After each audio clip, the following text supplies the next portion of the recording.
8:06. Otras noticias importantes. Hay un proyecto de decreto del gobierno que, mucha atención, puede abrir la puerta a diálogos con grupos criminales en las ciudades. Nicolás Rojas, usted nos cuenta de qué se trata, ¿de dónde salió eso? Alejandra, mire, solamente falta dos firmas, la del presidente de la República, Gustavo Petro, y de la del comisionado de paz, Oti Patiño, para que se establezcan unas nuevas reglas en el proceso de paz total. Incluso ya también se han presentado algunas luces. El diario El Espectador ha hablado sobre este nuevo piso que le presentaría la paz total y se dividiría en dos grupos. Unos que tendrían un proceso de paz, es decir, que tendrían un carácter político, que van a ser caracterizados como grupos organizados al margen de la ley, y quienes se someterían a la justicia, que serían grupos organizados, hagamos un ejemplo como es el caso del Clan del Golfo, y estructuras armadas organizadas de crimen de alto impacto, que pues en este abanico podríamos hablar, por ejemplo, del Tren de Aragua. Para hablar de esta situación nos conectamos con el senador Ariel Ávila, quien también fue ponente en su momento de la ley de sometimiento. Senador, bienvenido, para esbozar un poco este decreto. Hay dos noticias en principio. Lo primero es que esto respondería a una crítica del ELN, y es que lo saque de ese abanico de grupos terroristas para que inicie en un proceso político, un proceso de paz. Pero dos, es que también abre la puerta a que se pueda negociar con estructuras que operan en ciudades como el Tren de Aragua. Nicolás, ¿cómo está? Buenos días, y a todas las personas que nos ven y nos escuchan. Nicolás, yo creo que lo segundo es la parte más importante de esto. Entonces, yo creo que aquí hay dos decisiones. Vamos rápidamente. Hace casi un par de años se prorrogó la Ley de Orden Público, creada en el año 97 y que en el gobierno Petro se llamó la 2272. Ahí se abrieron los caminos de tener negociaciones de paz y procesos de sometimiento. El año pasado, la Corte Constitucional sacó una sentencia donde dice, muy bien, es exequible la ley, no hay problema, pero, digamos, condicionó al gobierno a que en el caso de los segundos negociaciones, que son sometimiento a la justicia, debía crearse un marco jurídico. Con este decreto, el gobierno toma una decisión, y es ese marco jurídico va al final de los procesos de sometimiento, no al principio. Por eso lo que hace es reglamentar posibilidades como los chotas, los espartanos, un sector de la oficina de Envigado, para negociar con ellos, crea el piso jurídico, y eso obviamente va a permitir que las mesas tengan sustento jurídico, sí, pero obviamente al final se va a requerir un proceso de una ley o un marco jurídico de sometimiento. Y frente al primer punto, que es el tema del ELN, estaba cantado que eso iba a pasar. Y de facto, pues el ELN tiene un reconocimiento político. Ahí no hay mucho, pero lo importante es lo segundo. Claro que sí. Incluso, senador, pues este decreto también menciona dos temas importantes, y es que pues vuelve a establecer esa figura de gestores o promotores de paz. Se va a entregar esa boleta si el gobierno así lo decide, y van a ser supervisados por el IMPEC y el Consejo de Paz. Pero hay un asunto que llama poderosamente la atención, que es zona de ubicación temporal. En el segundo caso que usted nos mencionaba, por ejemplo, que es el caso de los chotas, los espartanos e incluso el Tren de Aragua, pues como operan en la ciudad, abre la puerta a que estas negociaciones se puedan hacer en ciudades, ese sometimiento.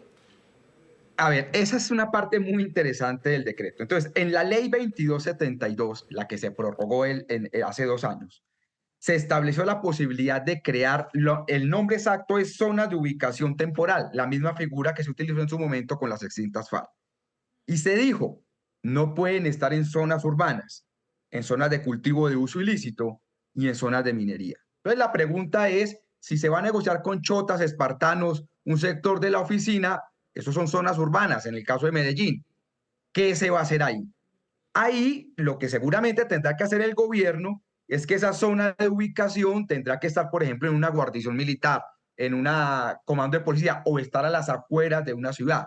Pero por ley no se permiten zonas urbanas. Ahí vamos a ver cómo le encuentran la curva a la ley, pero está claramente prohibido zonas urbanas. Claro, y es que en ese punto, senador, hay una ambigüedad en la redacción, porque ellos pues dicen que estos procesos o estas zonas de ubicación temporal son en zonas rurales y urbanas. Tal vez debería quedar explícito eso que está establecido en la ley para el caso de estructuras, como ya lo mencionábamos, como los chotas o los espartanos o los mexicanos en el Chocó. Ahí, digamos, yo creo que un decreto no puede modificar la ley, un decreto lo más que puede hacer es reglamentarla.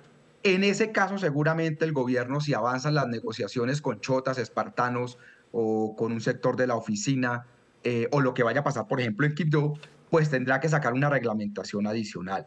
Lo que es claro es que en zonas urbanas no es posible tener estas zonas de ubicación transitorias, a no ser que estén dentro de una guarnición militar, y seguramente lo que vamos a tener es que van a ser a las afueras de las ciudades. Y esto para aclarar, además porque está claramente en la ley, no son zonas de despeje, el Estado no tiene que salir ni nada por el estilo, es muy parecido a lo que fue las extintas FARC, esas zonas transitorias, pero claramente en zonas urbanas están prohibidas por ley, es decir, ahí no hay discusión ni interpretación del decreto. En zonas urbanas no puede haber, entonces tendrá que ser a las afueras de ciudades. Le pregunto por un último punto y es, ¿usted cree que esta definición, grupos armados organizados y estructuras armadas organizadas de crimen de alto impacto, podrían aceptar esas condiciones para someterse a la justicia? Porque es un debate jurídico que se ha dado en el Congreso, en distintos escenarios, e incluso ellos mismos que no están dispuestos a estar establecidos dentro de este marco.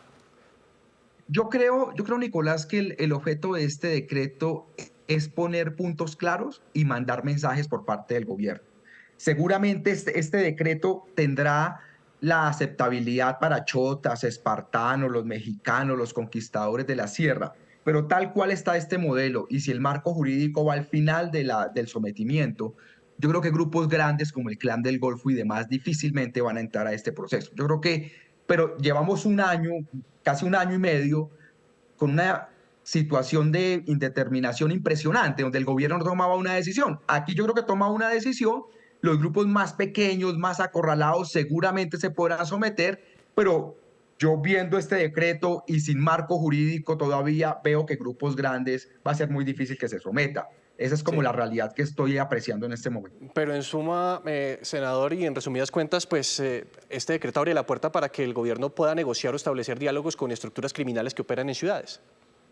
Exactamente. Yo creo que este decreto, derivado de la sentencia de la Corte Constitucional, da la reglamentación necesaria para abrir procesos y las conversaciones de sometimiento. Pero sea cual sea el resultado, al final se va a requerir un marco jurídico. La diferencia es que esta vez el marco jurídico no es desde ya, la ley de sometimiento no se aprueba y después se negocia, sino lo que se dice es, vamos a establecer los espacios jurídicos, vamos a adelantar las conversaciones para el sometimiento y al final vendrá el marco jurídico. Pero digamos, va a ser difícil que se salten la arquitectura de un marco jurídico porque la propia Corte Constitucional claramente lo dice en la sentencia. Gracias, senador. Un abrazo, Nicolás. Mil gracias.